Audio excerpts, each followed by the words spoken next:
कैसे हो दोस्तों। सोचो कि आप एक हवाई जहाज़ में सफ़र कर रहे हो, लेकिन वो हवाई जहाज़ आपको एक तूफान में फंसकर टाइम ट्रेवल करते हुए 70 साल पहले अतीत में ले जाता है, सन 1940 में, जब वर्ल्ड वॉर 2 चल रहा हो।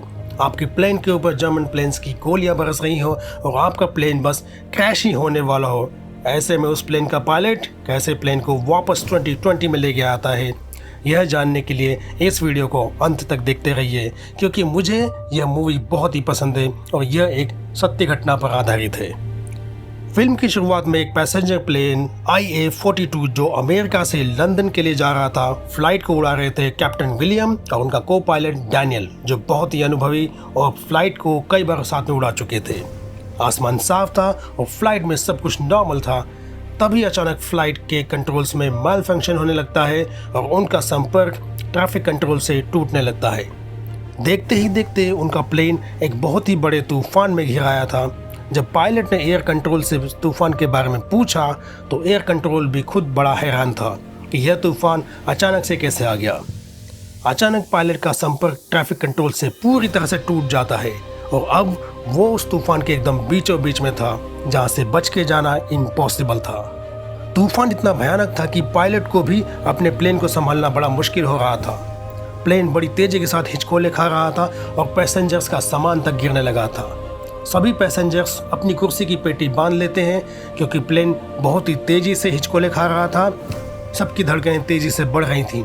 इसी बीच अचानक तूफान के बीच में एक टनल जैसी बन जाती है, जिसे देखकर पायलट ने अपना प्लेन उसी टनल की तरफ बढ़ा दिया। प्लेन अब तक बुरी तरह से हिचकोले खा रहा था और कभी भी गिर सकता था।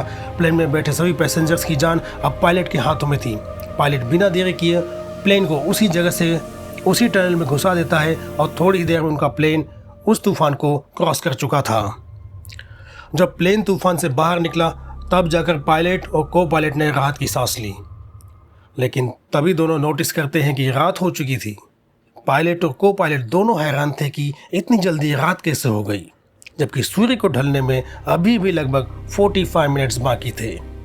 ऐसा लग रहा था कि अब सब कुछ ठीक हो चुका है, लेकिन तभी पैसेंजर्स ने नोटिस किया कि प्लेन का इंटरनेट काम नहीं कर रहा है और तो उनका सेल फोन का नेटवर्क भी नहीं दिख रहा है। इधर कॉकपिट में बैठे को पायलट ने देखा कि उनके अधिकतर उपकरण काम नहीं कर रहे हैं। पायलट ने वापस एयर ट्रैफिक कंट्रोल से बार बार संपर्क साधने की कोशिश की, लेकिन कोई रिस्पांस नहीं मिला।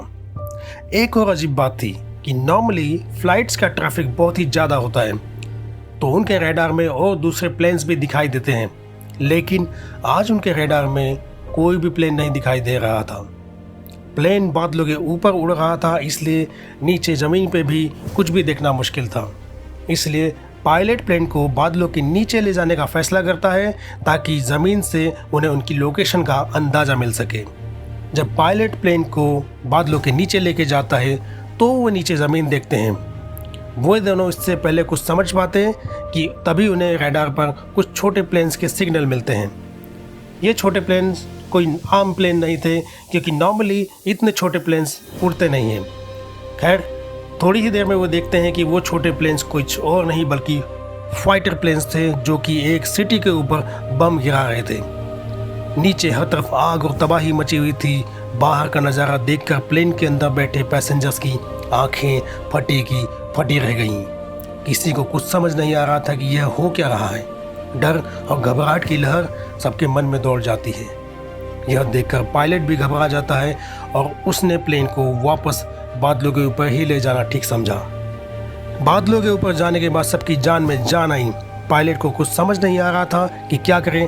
तभी प्लेन में बैठे 2 हिस्ट्री के प्रोफेसर कॉकपिट में ज़बरदस्ती घुस आते हैं, जिससे पायलट बहुत ही नाराज़ होता है। लेकिन वो हिस्टोरियंस बताते हैं कि वो फाइटर प्लेन्स 1945 के बाद से ही बंद हो चुके हैं और उनका प्लेन टाइम ट्रेवल कर इतिहास में 1940 में पहुंच गया है, जब वर्ल्ड वॉर 2 चल रहा है। पायलट को उनकी बात पर बिल्कुल भी विश्वास नहीं होता है, लेकिन वो हिस्टोरियंस बताते हैं कि 1940 में कोई भी सैटेलाइट नहीं था एंड इसीलिए आपके प्लेन का कोई भी इंस्ट्रूमेंट काम नहीं कर रहा है। लेकिन टाइम ट्रेवल जैसी किसी भी बात पर पायलट को भरोसा करना नामुमकिन था और वो उनको अपनी सीट पर जाने के लिए बोलता है। पायलट अपनी ज़िंदगी का सबसे मुश्किल समय देख रहा था। बार बार कोशिश करने के बाद भी किसी भी स्टेशन से उसका संपर्क नहीं हो पा रहा था। पायलट प्लेन को दोबारा बादलों के नीचे ले जाने का फैसला करता है और इस बार उनका संपर्क होता है ब्रिटिश सेना के एक रेडियो ऑपरेटर नाइजल से, जो उन्हें बताता है कि यह 17 जून 1940 है, जो कि बहुत ही हैरान करने वाली बात थी। पहले तो वह उनकी हेल्प ही नहीं करता है, लेकिन बाद में वे दोनों हिस्टोरियंस उससे अपनी हिस्ट्री की बुक से बताते हैं कि एक बहुत ही बड़ा जहाज़ लैंकेस्ट्रिया थोड़ी ही देर में हमले में डूबने वाला है, और उसकी ये बात सच निकलती है। तब जाकर नाइजल उनकी हेल्प करने को तैयार होता है। इधर एक पैसेंजर यह सारी बातें सुन लेता है, प्लेन में बाकी पैसेंजर्स को भड़काता है कि हम हिटलर को इस तरह से मार सकते हैं, लेकिन देखते ही देखते प्लेन में मारामारी शुरू हो जाती है, लेकिन क्रू ने किसी तरीके से उन पर काबू पा लिया था। थोड़ी देर बाद रेडियो ऑपरेटर का सिग्नल आता है जिसमें वो कंफर्म करता है कि उनकी इंटेल एकदम सही थी और उनकी वजह से हज़ारों सैनिकों की जान बची। उससे बात करने पर पता चलता है कि डनकिर्क में आधे मिलियन सैनिक मारे गए थे।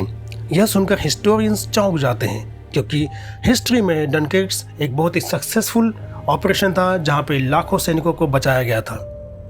अब उन्हें समझ में आता है कि वो टाइम ट्रेवल कर पास्ट में तो आए हैं, लेकिन यह पास्ट वो नहीं है जिसे वो जानते हैं।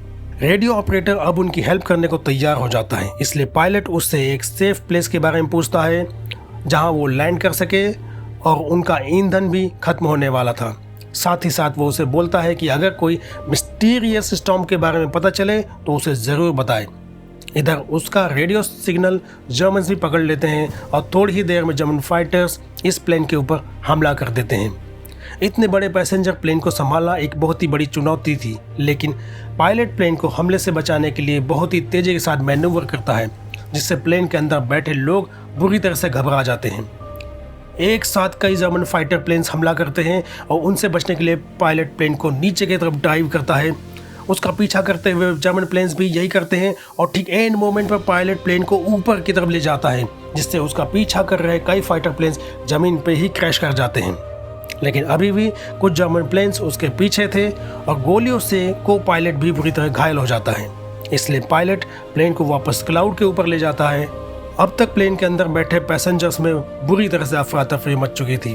जो उन्होंने देखा था वो देखने के बाद सभी बुरी तरह से डरे हुए थे, इसलिए पायलट खुद उन सभी पैसेंजर्स को सच बताता है और लैंडिंग गियर ठीक करने के लिए मदद मांगता है। थोड़ी देर में पैसेंजर्स की मदद से लैंडिंग गियर ठीक हो जाता है और पायलट वापस रेडियो ऑपरेटर नाइजल से कांटेक्ट करता है। उसके लिए उसे प्लेन को नीचे लेके जाना पड़ता है, और जैसे ही नाइजल के साथ संपर्क होता है तो वो नाइजल को रडार के बारे में बताता है, लेकिन इसी दौरान उन पर वापस से हमला हो जाता है और एक जर्मन प्लेन की मिसाइल उनके प्लेन को लगते लगते बची थी, लेकिन उसके धमाके से खिड़कियों के कांच टूट जाते हैं, इसलिए पायलट पैसेंजर प्लेन को वापस बादलों के ऊपर ले जाता है।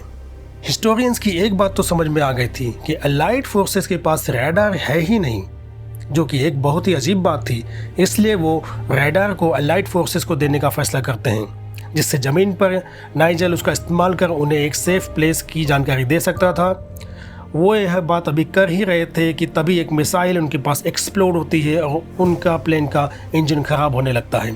थोड़ी ही देर में पायलट अपने प्लेन का रडार निकालकर अन्य पैसेंजर की मदद से ज़मीन पर गिरा देता है, लेकिन मुसीबत तो अब शुरू हुई थी, क्योंकि जर्मन फाइटर प्लेन्स एक बार फिर उनके ऊपर हमला कर देते हैं और उनकी एक मिसाइल प्लेन को हिट करती है और प्लेन की एक तरफ एक बहुत ही बड़ा छेद हो जाता है, जहां से कुछ पैसेंजर्स बाहर उड़ जाते हैं, जो कि बहुत ही सैड मोमेंट था।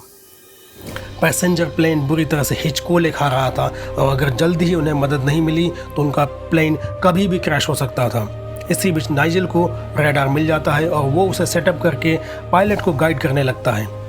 इससे पहले कि जर्मन फाइटर्स पैसेंजर प्लेन को और नुकसान पहुंचा पाते, अलाइड फोर्सेस के फाइटर्स ने उनको डिस्ट्रॉय कर दिया। ज़मीन पर नाइजल रडार में उनके लिए सेफ लैंडिंग प्लेस खोज ही रहा था कि तभी उसे एक मिस्टीरियस तूफान के सिग्नल मिलते हैं, जो कि ठीक वैसा ही थे जैसा कि पायलट ने कहा था। इसलिए वो उन्हें इस बारे में जानकारी देता है और पायलट वापस से उसी तूफान में जाने का एक बहुत ही कठिन फैसला लेता है। तूफान में घुसते समय प्लेन बुरी तरह से हिल रहा था, क्या वो सही सलामत पहुंच पाएंगे, इस बारे में कोई नहीं जानता था। लेकिन किसी तरीके से उनका प्लेन उस तूफान के अंदर जाता है और इस बार फाइनली वो प्रेजेंट में आ जाते हैं और सही सलामत लैंड कर जाते हैं जर्मनी में। फिल्म के लास्ट में हम देखते हैं कि सारे पैसेंजर्स उतर जाते हैं, लेकिन पीछे बैठा एक बूढ़ा अभी भी नहीं उतरा था। इसलिए पायलट उसके पास जाता है और वहाँ उसे पता चलता है कि वो बूढ़ा कोई और नहीं बल्कि वो नाइजेल ही था, जिसने अभी थोड़ी देर पहले ही उनकी मदद की थी 1940 से बाहर आने में। चूँकि यह सन 2020 था, इसलिए नाइजेल बहुत ही बूढ़ा हो चुका था और वो उस पायलट को पहचान नहीं पाया, लेकिन उसके रडार सिस्टम के नोट्स की वजह से पायलट उसको पहचान लेता है। लेकिन वो कुछ नहीं बोलता है और फिल्म यहीं पर ख़त्म हो जाती है। वो तो सन 1940 से 2020 में आ गए, लेकिन आप मेरे चैनल पर नहीं आते हो। इसलिए मेरी रिक्वेस्ट है कि अगर आपको मेरा वीडियो अच्छा लगा हो तो इसे लाइक और सब्सक्राइब करें। आपके सजेशंस का मुझे इंतज़ार रहेगा। ये मूवी कथा आपको कैसी लगी मुझे कमेंट में ज़रूर बताएं। अगर वीडियो अच्छा लगा हो तो इसे लाइक करें और इस चैनल को सब्सक्राइब करें, और हाँ, बेल आइकन को क्लिक करना भूलना मत। मैं फिर मिलूँगा एक नई मूवी कथा के साथ। मैं आपका दोस्त नरेंद्र। तब तक के लिए बाय बाय। जय श्री राम।